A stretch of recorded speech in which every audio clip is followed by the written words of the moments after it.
भारत के विभिन्न राज्यों में इस वक्त भारी बारिश के कारण बाढ़ की स्थिति बनी हुई है। हर साल बारिश के सीजन में बिहार भी चर्चा में आ जाता है।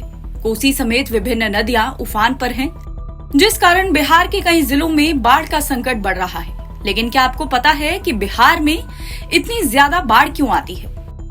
क्या ये सिर्फ बारिश के कारण होता है या फिर बिहार की बाढ़ का कनेक्शन हर बार नेपाल से क्यों जुड़ता है? आइए जानते हैं इन सभी सवालों के जवाब हमारे इस एक्सप्लेनर के माध्यम से।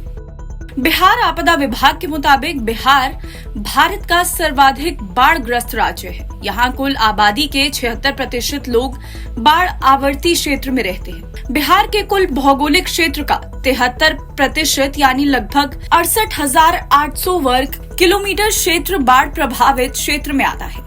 बिहार में बाढ़ की समस्या आज से नहीं बल्कि ऐतिहासिक है।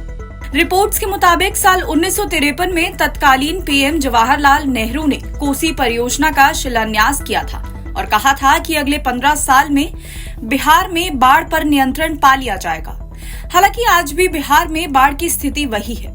दरअसल बिहार का मैदानी इलाका नेपाल से सटा हुआ है। कोसी, गंडक, कमला बलान, बागमती समेत कई नदियां नेपाल की ओर से बहकर बिहार में आती हैं। आपको बता दें कि बिहार का पूर्वी चंपारण, पश्चिमी चंपारण, सीतामढ़ी, मधुबनी, सुपौल, अररिया व किशनगंज जिला नेपाल से सटा है।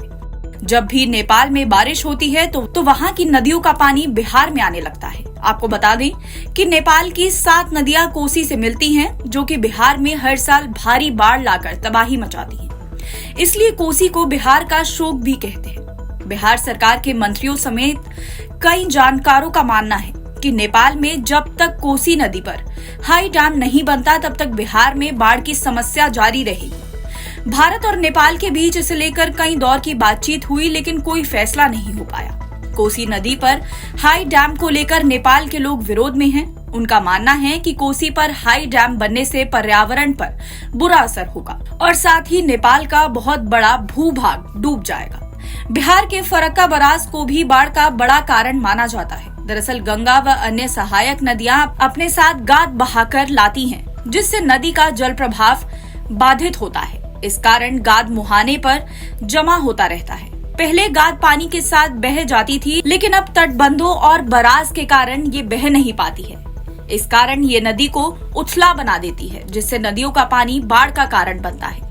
जानकार बताते हैं कि बिहार में बाढ़ का मुख्य कारण पानी की निकासी न होना है।